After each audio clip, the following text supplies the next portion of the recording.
Bismillahirrahmanirrahim. Assalamualaikum warahmatullahi wabarakatuh. Sampurasun.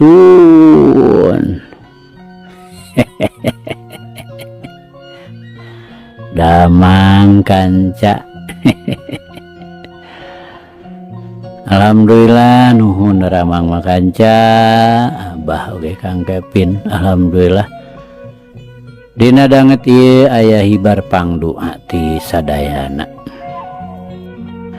Mangga madep kum kasadayana wargi-wargi abah wadi abah saalam dunya. Tangtos nu paling pokok rupina ka wargi-wargi ursun urang Sunda di mana wae ayana. Atuh ka luar ursun oge ari anu ngartos mah kana basa Sunda mangga nyangakeun. Mangga kanca urang keur ieu deui. Asmarani males pati. Biasana Bapak S. Sukandar.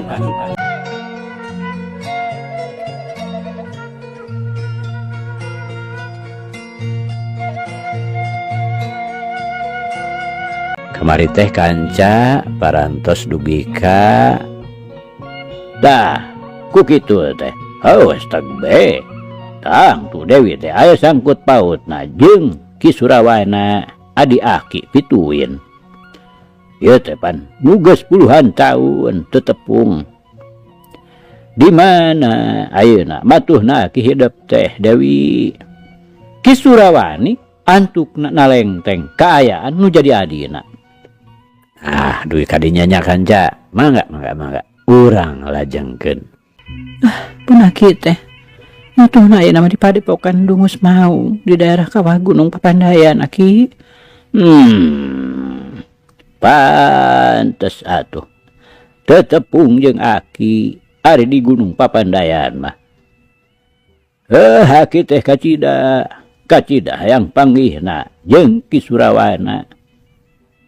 Tapi samemeh aki nepungan Ki Surawana hayang nyaho heula naon sababna Dewi ingkah ninggalkeun aki hidup anu geus sakitu kakolotanana.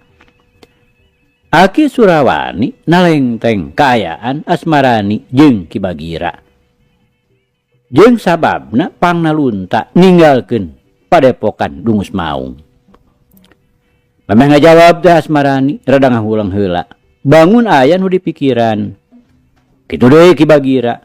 Anu ti tadi nanggap dongengna Ki Surawani mani kerung-kerung we ngabandunganana teh. Atuh geus kitu mah paralak we ku Asmarani diterangkeun. Ti mimiti lunta ninggalkeun Padepokan Dungus Maung nepi ka tepungna jeung Ki Bagira. Pangna lunta teh dijurung ku akina Ki Surawana pikeun neangan anu mateni nu jadi bapana nyaeta Ki Sutamana.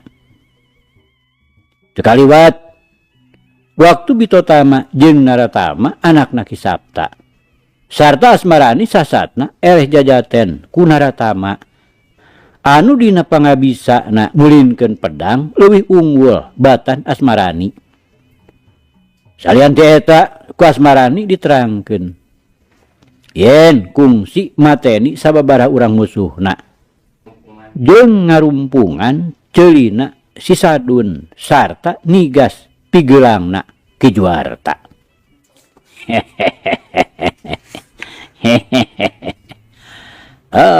Kutan kitu nya lalakon Dewi teh. Tapi tekebat Ki Surawani nyaritana kaburu ditempas manten ku Asmarani. Tapi kumaha gitu aki. Pokna bangun anu panasaran naon anu rek dicaritakeun ku Ki Surawani. Eta Dewi nepi ka tega mateni papada makhluk Allah padahal mun disebut dosa nama jiga na teu sabaraha. Kitu deui dina margasa nuliana oge anu nurutkeun pamanggih aki mah asa kaleuwih teuing. Cek Ki Surawani bari mencrong kana beungeut Asmarani anu kabireungeunna ngariuk. Paneta teh musuh aki. Ari musuh teh ya man, upami dibere kesempatan hirup teh, tang tuwe bari sangkalakeun. Margi aya sarupun aki mah, aya 3 dharma. Anu kupun aki mah disebatna teh Tridharma. Nu kahiji upami urang manggih kesempatan hade pikeun ngabinasa musuh kudu dibinasakeun harita keneh. Margi upami musuh teh dibere kesempatan sina hirup manehna teh pasti baris ngabinasa ka urang. Tapi nu kadua nyaeta ulah mere ampun ka musuh. Margi pangna minta ampun teh ka titih jurit. Jadi ampuna teh kapaksa hayang hirup. Da upami teu katitih jurit mah pasti urang teh baris dibinasakeun ku manehna. Dupi nu katiluna nyaeta henteu meunang ngahampura musuh. Margi musuh mah da jentre satru kabuyutan anu kudu dipateni. Mun teu kitu urang nu binasa ku musuh. Tah kitu saurpun aki teh. Sarta hal ieu teh ku Dewi parantos dilaksanakeun. Mateni pun bapak nu teu acan kapendak teh. Asmarani nutup carita anak bari neuteub seukeut ka Ki Surawani kawas anu hayang nyaho kumaha pamadeganana.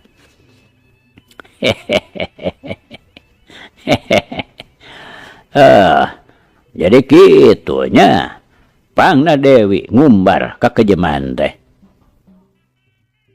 Tapi dari nurutkeun pamanggih aki mah eta oge hade nurutkeun nafsu mah.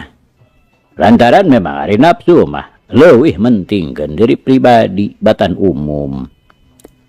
Jadi sing saha anu ngarugikeun ka diri urang, kurang teh dianggap jahat, dianggap goreng. Sarta jalma anu ngumbar nafsuna anu sarakah leuwih condong yen dirina anu bener, dirina anu bersih. Batur mah anu salah anu kotor. Aki oge teu nyalahkeun kana pamadegan aki hidup kitu.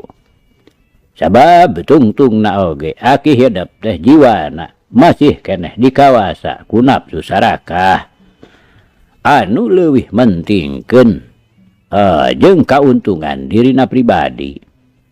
Reg Ki Surawani ngaraneg heula nyaritana sarta neuteub seukeut ka Asmarani kawas anu keur ngukur kumaha tumerapna eta caritaan ka manehna. Tapi Asmarani katembongna teh jiga anu saregep ngabandunganana. Atuh geus kitu mah pok deui Ki Surawani teh nuwikeun caritana. Ari nurutkeun pamadegan aki mah kieu ye Dewi. Urang teh hirup di alam dunya secara makhluk Allah. Ari jalma hirup teh kudu jeung huripna. Jadi lain kan saukur hurip wungkul. Ayeuna urang hirup tanpa batur, artina hirup nyorangan. Da urang moal keung aya di alam dunya ieu.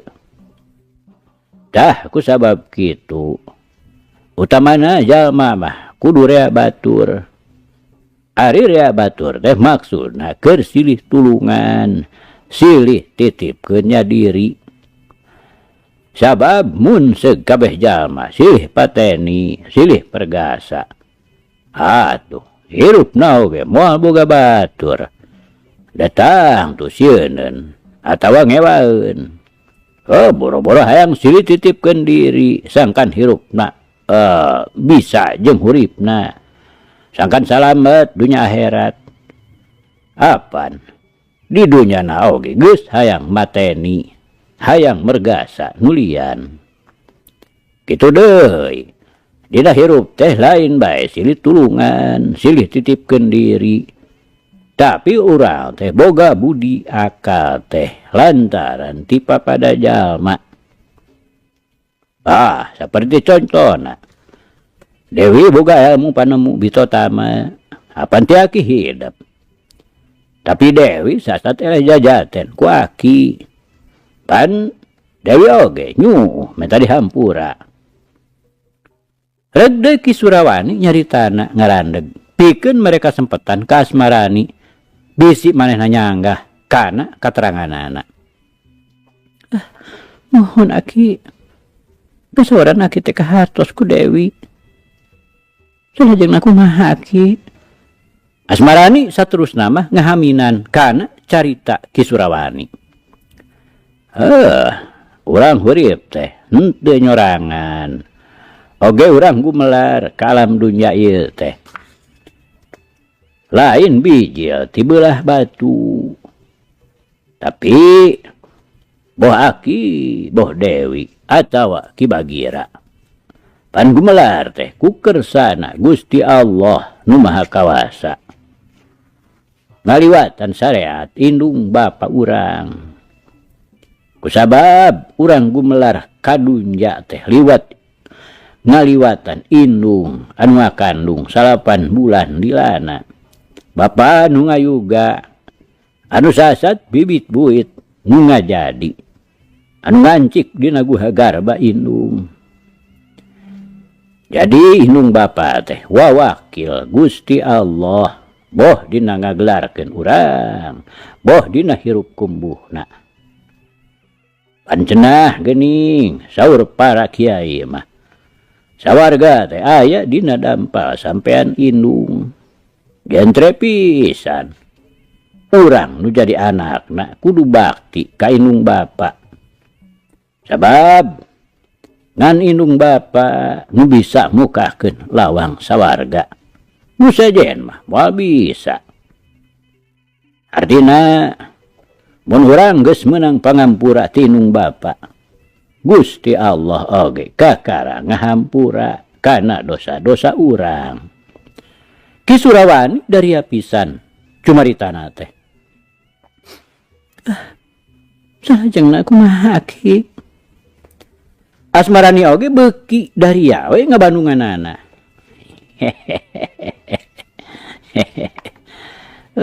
Tadi pan ku aki teh disebutkeun hampura indung hampura bapa. Jadi indung mah disebutna teh lautan hampura. Ari bapa disebutna sagara hampura. Najan sakumaha bangorna, sakumaha gorengna anak kanu jadi indung bapa. Ku indung ku bapa mah pinasti dihampura bae. Apaan cenah geuning carek bebasan oge. Sagalak-galak macan tarangahakan anak. Tah gitu hampura anana nu jadi indung bapa. Ari urang pan tadi oge ku aki disebutkeun jadi makhluk Allah nu sarua harkat darajatna sacara manusia. Taya anu dibeda-beda. Ari Gusti Allah mah lain lautan hampura, lain sagara hampura. Tapi mantenna nu kagungan hampurana.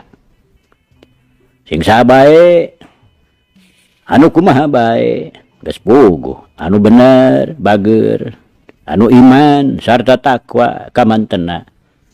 Dalah jalma nu jahat nu teu bager oge. Mun teh jalma geus tobat yen moal ngalakukeun deui kajahatanana sarta bener-bener ngalaksanakeunana tobat. Gusti Allah mah pasti mukahkeun lawang tobat. Pasti ngahampura. Lantaran mung Gusti Allah anu Maha Kawasa, anu Maha Wenang, jeung Maha Asih.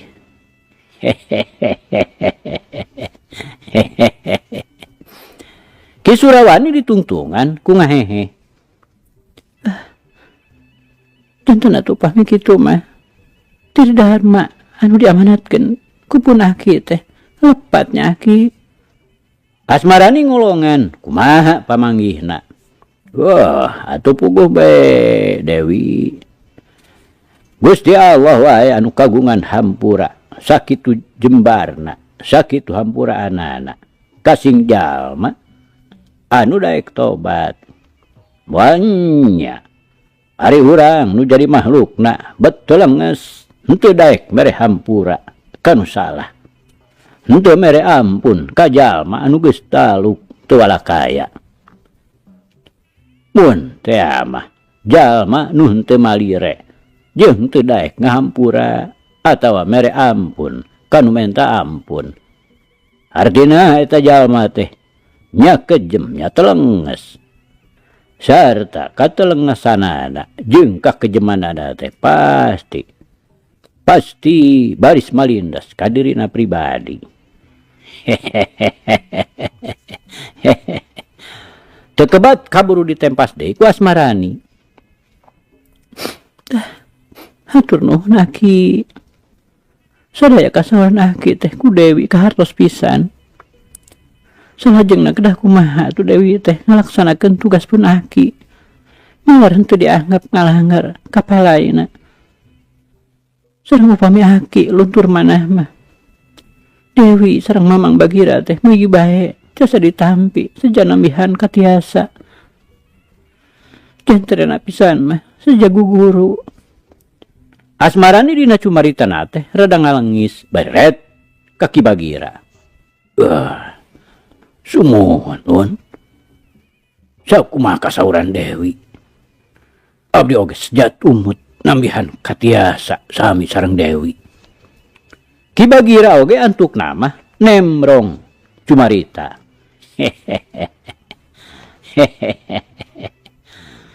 Nya ari keur aki mah teu nanaon. Urang silih seblok pangarti. Tapi terus terang nama aki teh da lain jalma pinter, lain jalma binekas, teu bodoh-bodoh acan. Puguh pinter atawa bodoh teh ukur akuan wungkul urang. Sarua antara beurang jeung peuting, caang jeung poek. Anging Gusti Allah anu kagunganana. Anajan kitu. Bongan Dewi jeung Ki Bagira geus kedalisan hayang maguron ka aki. Sarta aki oge geus narima. Ngan aya syarat. Satungtung hidup ngaguru ka aki. Segala rupa papatah aki teu meunang dibantah. Lamun hidup ngabantah ngandung harti batal guguruna. Kanca dangu sadayana teu karasa ku ngobrol mah. Kaayaan di Cilanggeng tutugan Gunung Wayang teh geus poek. Cacakan mun teu caang kudurukan tihul mua gedur mah meureun moal tembong curug-curug acan. Najan kitu nu aya di eta saung saurang oge tacan aya nu ngalenggut tunuh. Jiga nu masih ken haresep ngobrol ngaler ngidul. Tambahan deui tuh Ki Bagira tihulna. Itu tuh cokot tuh nu garing di pipir saung. Cek Ki Surawani nitah nyuluhan deui durukanana. Atuh kajengkang we Ki Bagira ka pipir saung. Tekung silila geus jol deui manggul catangkai sagede cangkeng. Sarta sok we diteundeun dina durukan. Geus kitu nyokot deui kai anu sagede pingping katut nu leutik liana. Sarta sok we ditumpang tindihkeun. Telila durukan teh geus ngagedur deui. Karasana haneut lain lumayan. Puguh di lelewek eta mah. Apan kaayaan teh teu sirikna disimbutan ku ibun anu ngebul nu karasana nyecep tiis. Jiga nama geus peuting naker. Ongkoh deui Dewi jeung Ki Bagira geus lelenggutan tunuh. Pek ayeuna mah geura sarare ka itu. Ki Surawani nitah sarare ka Asmarani jeung ka Ki Bagira. Mohon Aki, panon teh parantos pergi dibentahkeun teh. Dupi Aki bade ka mana geuning ngaron angkat keluar. Asmarani nanya ka Ki Surawani, "Dumeh manehna keluar ti wawangunan saung?" Keun bae Aki mah tong jadi pikiran. Sing jongjon bae kayaknya sare. Ngan wayahna we teu disamakan-samakan acan. Da puguh kayan di leuweung. Tapi dan ajan ditilaman kudang daunan oge. Moal burung haneut geura. Da durukanna gedur. Sarta sabada cumarita ngan sakolebat. Ki Surawani sakicep geus eueuh teu kabireungeuh deui. Duka ka mana leosna. Geus sidik kitu mah lantaran geus teu kawawa ku tunuh guar we.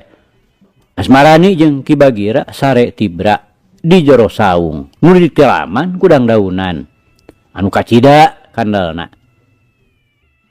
Sare mentas lumampah capek teh sasat teu inget dina naon. Lilir isuk-isuk we. Kitu oge dumeh luhureun saung kadenge aya hayam leuweung alias cangehgar kongkorongok. Memeh morejat hudang Asmarani ngaherang heula ngararasakeun nikmatna sare bieu. Sabot ngaherang bari nangkarak bengkang. Karasa dina palebah sirahna asa aya nu usik sarta ngagulusur. Oguh we. Tumrapna ka Asmarani lain deui ngaranjugna. Ari dicabak ku leungeunna anu dipake ngaganyel sirah. Sidik nu dipake angel sare teh ora sanca sagede pingping. Ana jerit teh atuh Asmarani ngajerit. Puguhnya sieun nya gila. Jeung kumaha mun eta oray macok atawa meulit kana beheungna. Bari ngajerit jeung ngagurinjal, "Jala gedeg we." Asmarani nangtung sarta kope kana pedangna. Maksudna mah rek dikadek. Tapi ari ret kalebah durukan aya nu ngadakom. Matana herang kasorot ku seuneu durukan. Bari kumisna jalatreng. Sidik maung tutul. Atuh puguh we. Lain deui rewas jeung kagetna. Malah Ki Bagira mah nepi kawerweran kiih tina bakating ku sieun jeung kasima. Kurang ajar. Hanya podaran ku aing sia teh. Asmarani nyolowok bari gajeleng we keluar tina saung.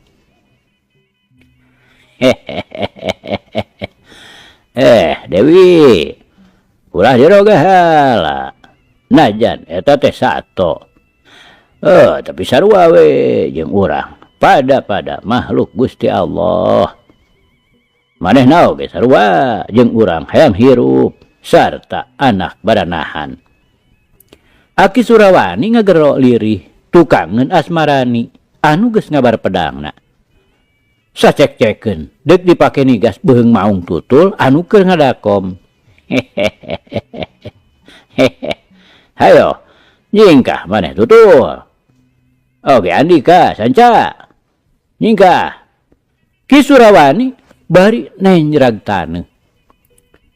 Duka pangaruh naon anu keuna ka maung tutul jeung ora sanca.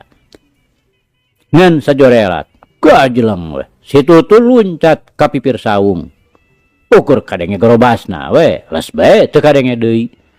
Geus puguh ari ora sanca mah. Duka ka mana leosna. Nah Aki, apa eta teh sato galak mengahakan manusia. Yang margihna teu keng dipaehan. Asmarani nyaritana rada keheul.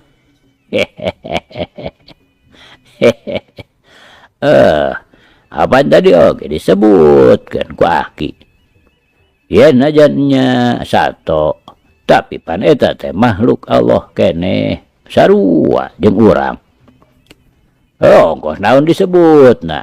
Mun kangaranan leuweung taya nu nyicinganana sabangsaning sato. Ku Dewi disebutkeun sato galak. Lain kitunya.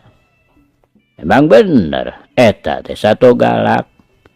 Tapi Galakso teh kanu rek ngaroga hala ka manehna. Oge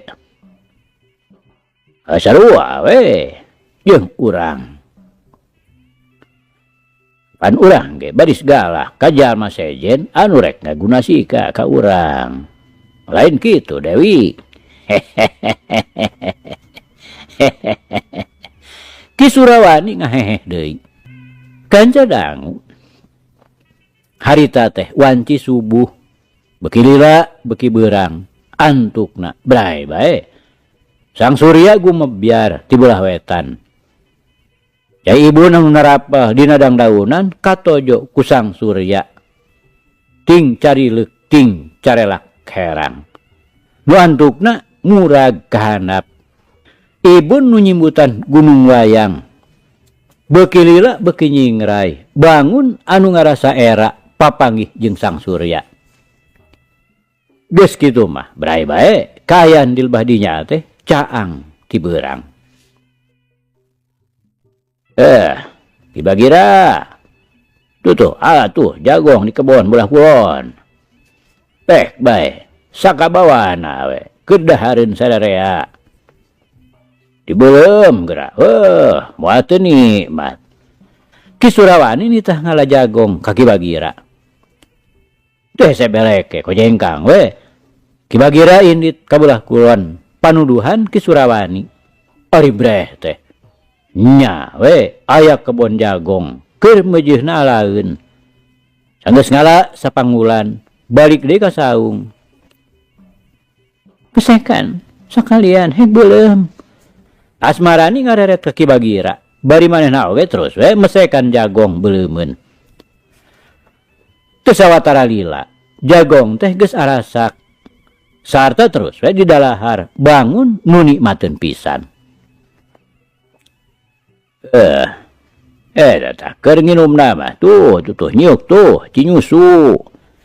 Ki Surawani nuduhkeun atuh gentak we Ki Bagira jeung Asmarani muru cinyusu nu herang ngagenyas. Disiukan ku daun talus dipake ngarinum. Sanggeus beres sasarap tiluanana ngariung deui hareupeun saung. Penting tadi teh Dewi jeung Ki Bagira geus ditarima maguron kaki teh nya. Jadi teu mimiti poe ieu hidup teh jadi murid aki.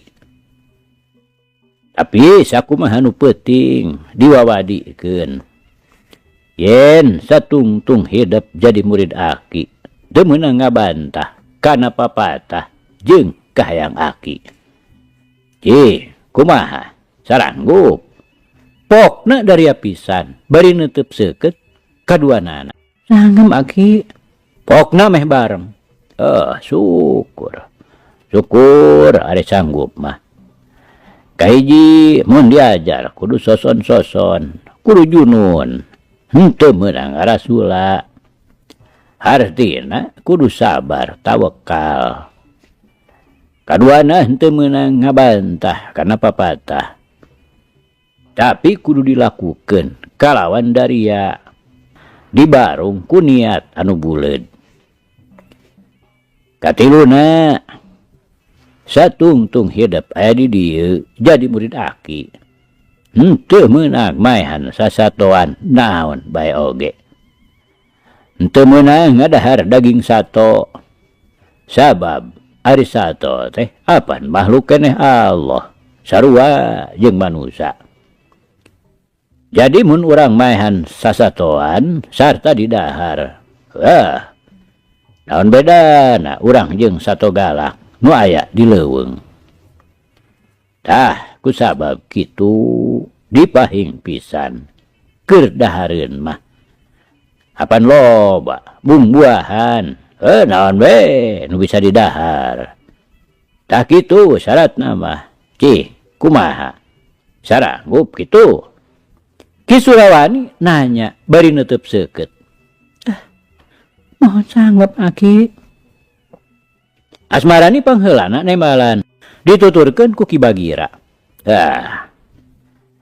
Ayeuna cingan pek naon kabisa Dewi menang ngawarah aki hidup teh. Jurus-jurus naon bae anu geus kakepel ku Dewi. Ki Surawani nitah ka Asmarani nembongkeun pangabisana. Teu kungsi dititah 2 kali. Sebut we. Asmarani nembongkeun kabisana. Puguh we. Tumerapna kaki bagi ramah. Mani mata simeuteun. Teu ngiceup-ngiceup tina bakating ku kataji. Tetela Asmarani teh punjul lain lalaworakeunun. Paingan bareto basa manehna padungdung jeung Asmarani. Ukur tahan sababaraha jurus wae. Beginilah gerakan-gerakan jurus anu dilakukan ku Asmarani beuki loba rupana. Seperti gerakan gorentel monyet, kalakai murag, titiran muih, gerakan ngalegot orai sinuk, dadali nyabet, gugur gunung, gerakan solendang mayang, jeung saliana. Dina prak nangulinkeun pedang, make gerakan titiran muih, nepi ka ngahiung sorana. Sarta gerakan pedang teh bisa nutupan dadana.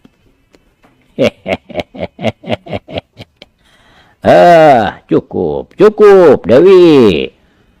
Duh, tetela geus loba geuning pangabisa teh. Ngan najan kitu masih keneh loba kalemahan-kalemahanana. Utamana bisa jadi lantaran kurang pengalaman jeung kurang ngalakukan pertandingan. Kusabab kitu dina gerakan sirna bobot jeung sirna rasa jigana perlu ditingkatkeun deui. Geura pek Dewi narajang ka aki. Ayeuna aki rek nangtung ajeg. Heg ku Dewi tarajang. Nah rek lemor atawa rek ngagunakeun pedang atawa ngagunakeun karembong. Sarta jereng we. Ki Surawani kanu lega. Maksudna sangkan Asmarani leuwih yakin naon anu disebutkeun kalemahan-kalemahanna teh. Punten we atuh aki. Asmarani memandapan. Tapi hatena mah hayang mecak nepi ka mana wewesen Ki Surawani teh. Nyapek we geura laksanakeun. Rek ngagunakeun jurus naon ku aki rek ditadah. Aki Surawani sasat nangtang. Atuh curelat we. Asmarani ngolebat dina gerakan dadali nyabet hilang ruyuk. Kuki bagi ramah nepi kate katuturkeun gerakan Asmarani teh. Dina bakating ku cepet-cepetna. Dina eta gerakan teh oge dituluykeun ku gerakan gugur gunung. Anu ngagunakeun peureub jeung suku kenca katuhu pikeun ngahanca sirah, dada jeung hulu angen. Angkeun Asmarani mah tangtu panarajangna bisa keuna sakumaha ijiran. Komo dina eta panarajang teh Asmarani ngagunakeun gerakan sirna bobot. Nu maksudna pikeun nambahan kacepetan. Nepi ke pihak lawan henteu bisa nyingkahan panarajangna. Tapi kacida ngaranjugna pikeun Asmarani. Sagala rupa panarajang teh hiji oge taya anu keuna. Teu bisa noel-noel acan. Malah dina waktu Asmarani ngagunakeun gerakan gugur gunung anu dibangun ku 7 jurus ngaruntuy. Ki Surawani anu jigana teh ukur salantan solonton dina gerakanana. Tapi taya hiji jurus panarajang anu keuna.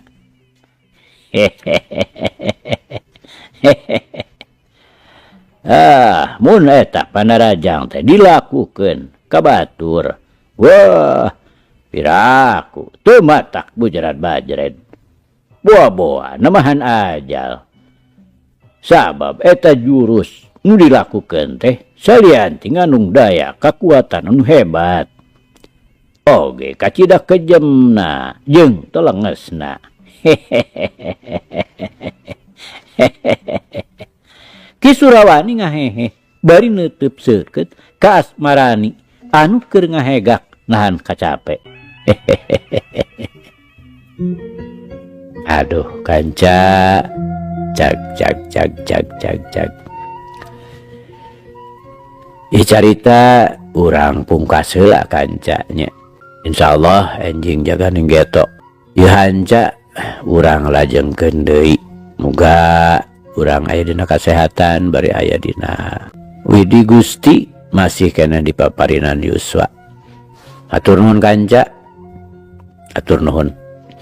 Ieu carita urang tunda di hanjuang siang, tenden di handelem sieum.